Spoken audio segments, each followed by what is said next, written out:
गृह मंत्री असिक नगर, मुख्यमंत्री गृह मंत्री असिक नगर, मुख्यमंत्री गृह मंत्री असिक नगर, मुख्यमंत्री गृह मंत्री असिक नगर, गृह मंत्री मुख्यमंत्री गृह मंत्री मुख्यमंत्री गृह मंत्री।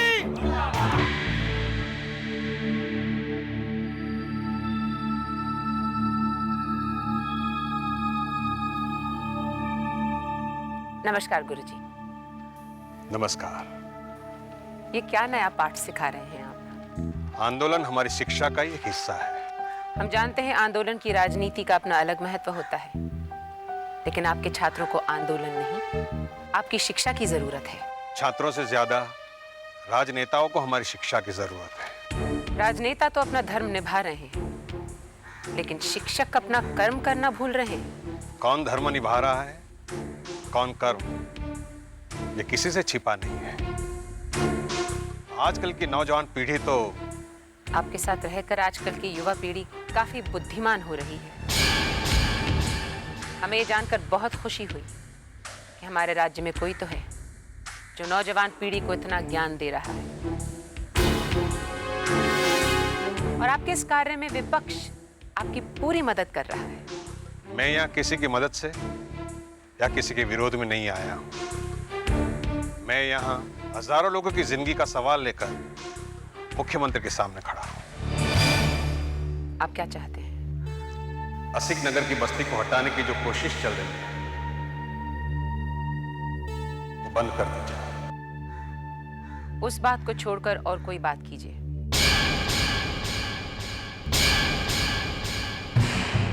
असिक नगर में काम काफी बढ़ चुका है।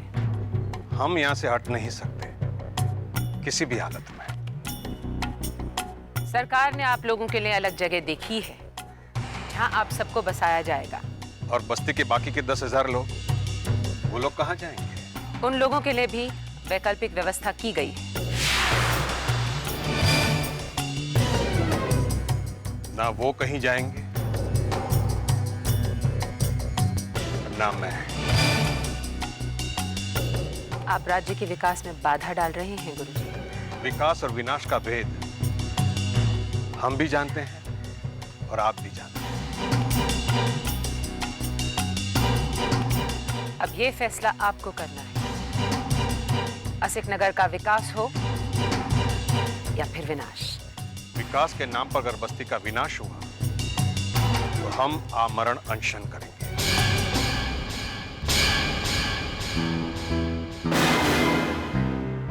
ये हमारी प्रतिज्ञा है।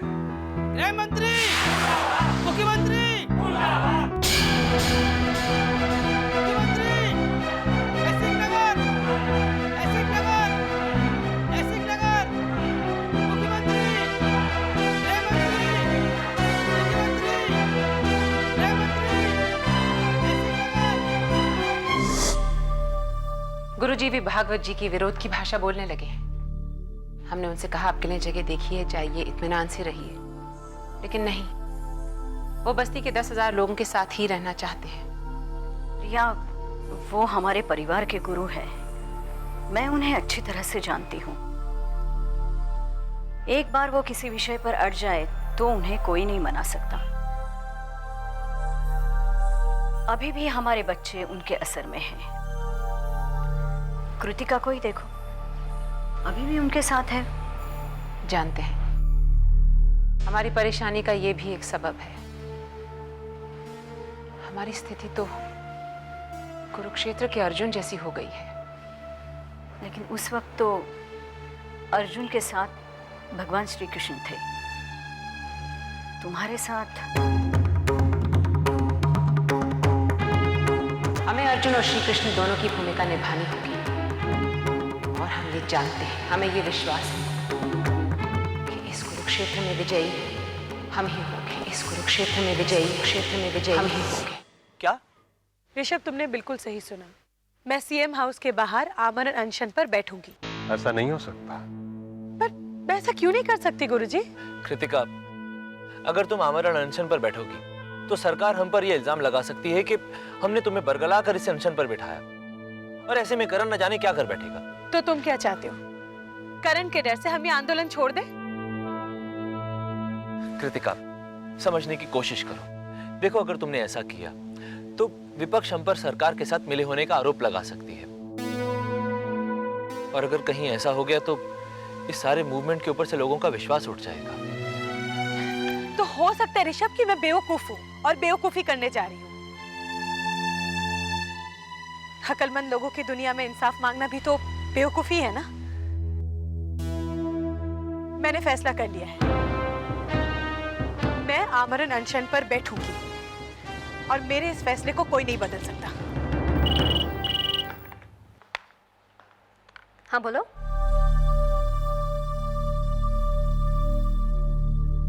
ठीक है, उन्हें भेजो।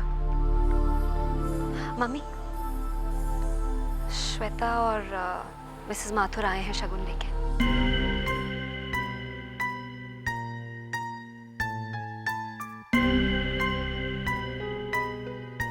नमस्ते प्रेमदा जी।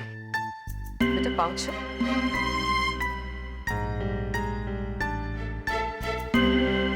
पहले सोचा आपसे अपॉइंटमेंट ले लूं, फिर सोचा अब तो ये हमारा ही घर है, अपॉइंटमेंट लेने की क्या जरूरत है।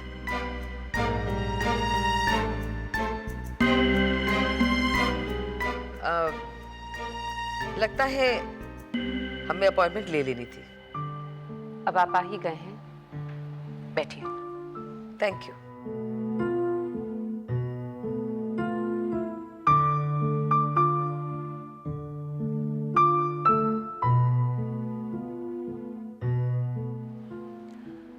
श्वेता, आप जानती हैं हम इस शादी के लिए राजी क्यों हुए? क्योंकि हम अपने बेटे से बहुत प्यार करते हैं और कोई हमारे बेटे के प्यार का नाजायज फायदा उठाए तो हमें बहुत दुख होता है, फिर हम उस इंसान को माफ नहीं कर सकते। प्रेमदा जी, ऐसा लगता है कि हमारा यहाँ आना आपको बुरा लगा। बात बुरा लगने की नहीं है इंदु जी, बात कायदे की है। इतनी बड़ी रीत हमारे खानदान में बिना सलाह मशवरा के नहीं की जाती, और यही संस्कार हम अपने बच्चों को भी देते हैं। वैसे आपके और हमारे संस्कार काफी मिलते जुलते हैं। हमारे यहाँ भी ऐसे होता है। तो फिर आप अचानक बिना बताए ये सब लेकर क्यों आई? श्वेता, आइंदा से इस बात का ख्याल आप रखेंगी। इस घर की बहू आप बनने वाली हैं। इस घर के जो कायदे कानून हैं, जो नियम हैं, वो आपको निभाने हैं, और हम चाहेंगे कि आपके बच्चों में भी इसी खानदान के संस्कार हों।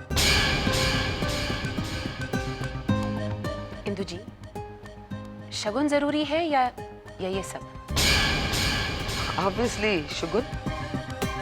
तो फिर हम आपसे विनती करते हैं, ये सब ले जाइए।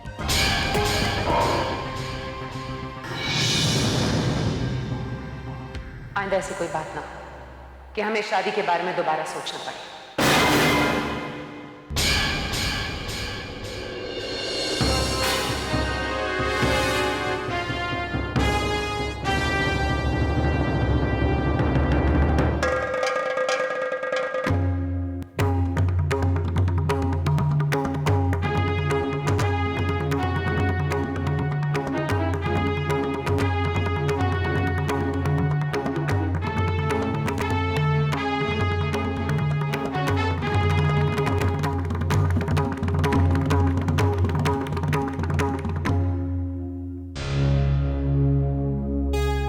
काश हमारे लिए इस वक्त ये फैसला लेना इतना आसान होता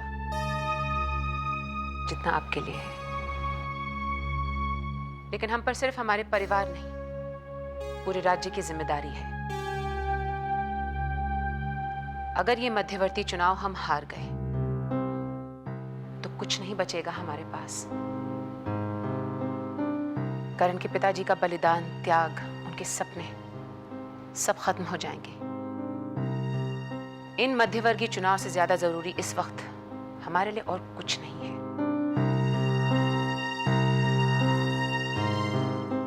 माँ ठीक कह रही, she is right. I know, जानती हूँ आपके लिए इलेक्शन कितना जरूरी है, इसीलिए इलेक्शन से पहले शादी की जिद नहीं कर रही। मैं तो सिर्फ ये चाहती हूँ कि आप मुझे शादी की तारीख बता दें ताकि हम अपना काम शुरू कर लें। मिसेस माथुर, आप फिक्र मत कीजिए, हम जल्द ही डेट डिसाइड करके आपको बता देंगे। आपकी तसल्ली के लिए हम इतना शगुन रख लेंगे।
कहाँ खो गए? कहीं नहीं, ये फूल तुम्हारे लिए। Thank you. कृतिका, तुम्हें यूं खुश देखकर मुझे बहुत अच्छा लगता है। ये सब तो तुम्हारी वजह से ही है ऋषभ। अगर तुम मुझे यहाँ नहीं लेके आते तो मुझे इन खुशियों के बारे में पता ही नहीं चलता जो मुझे इन बच्चों के साथ मिलती है। कैसे हो? ठीक हूँ गुरुजी, अनशन की तैयारियां हो चुकी है। मुझे लगता है हमें जल्दी अनशन पर बैठना चाहिए। शायद तुम लोगों ने आज का अखबार नहीं पढ़ा। क्यों? क्या है?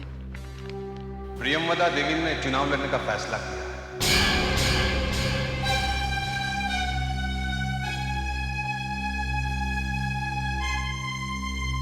मेरे ख्याल से इस वक्त सही रास्ता यही रहेगा कि हम प्रियमवदा देवी से सीधे बात करें, उनसे कहें कि असिक नगर में कोई भी निर्माण कार्य न होने दिया जाए।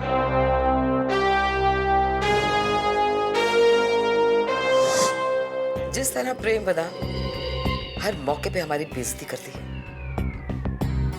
मुझे नहीं लगता वो ये शादी होने देगी। मुझे तो उनका बिहेवियर समझ में नहीं आता मम्मा। पहले तो खुद राजी हुई, अब तो सगाई भी हो चुकी है और फिर भी ऐसे। श्वेता, तुम बहुत भोली हो। क्या तुम ये समझ नहीं पा रही हो कि सगाई उनकी सिर्फ एक चाल है करण को रोकने के लिए? और अगर वो प्रेमवदा समझती है कि हम बहुत बेवकूफ हैं, then she is very sadly mistaken। बेटा, तुम मेरी बात सुनो। तुम पब्लिकली करण के साथ सब जगह नजर आओ, सुर्खियों में रहो। जब वो प्रेमवदा अखबार खोले ना, सिर्फ तुम्हारी और करण की फोटोग्राफ देखे with a caption saying CM के होने वाली बहू श्वेता। मम्मा,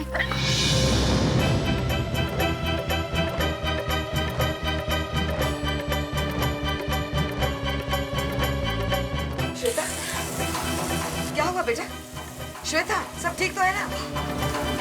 श्वेता, क्या हुआ बेटा?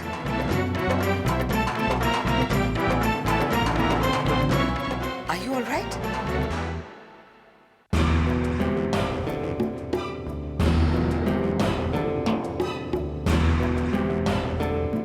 अब बाजी पलट गई।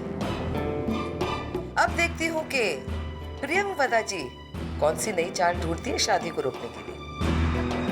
आप कहना क्या चाहती हैं मम्मा? करण को तुम काबू में रखो। प्रियमवदा जी का इलाज मेरे पास है। मैं कुछ समझी नहीं।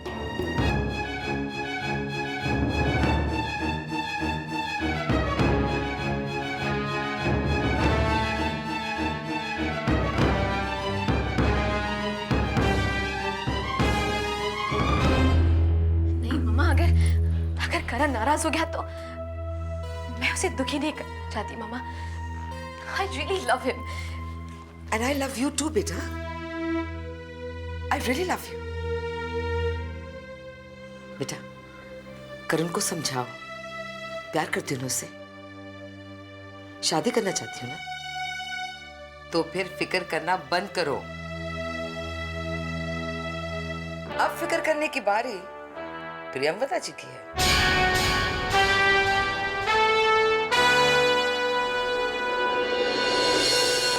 देखो माँ, उन सबके सामने मैंने तुम्हारी बात तो रख ली, लेकिन सच तो यह है कि रास्ता निकालने से निकलता, इस तरह टालने से नहीं।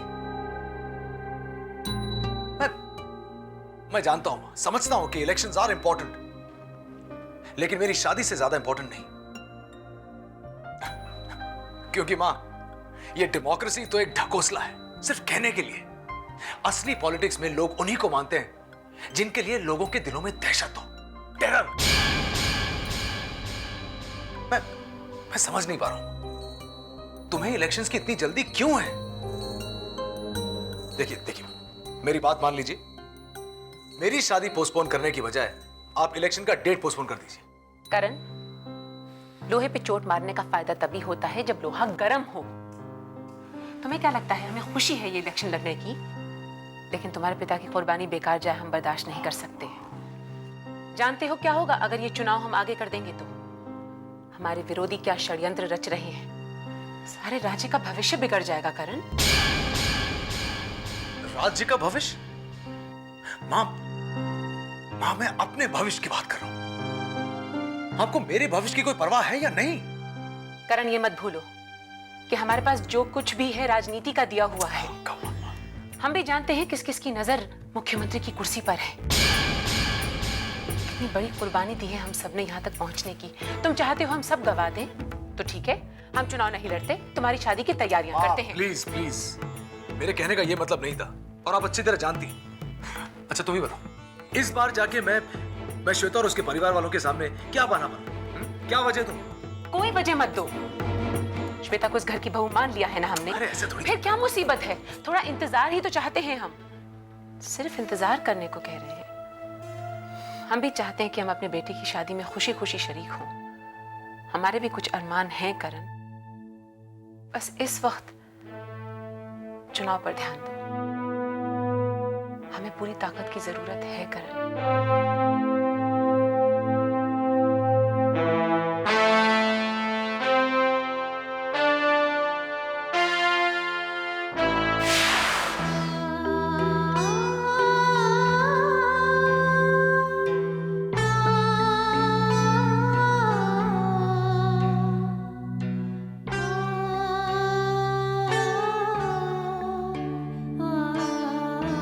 प्रिया, दीदी आप?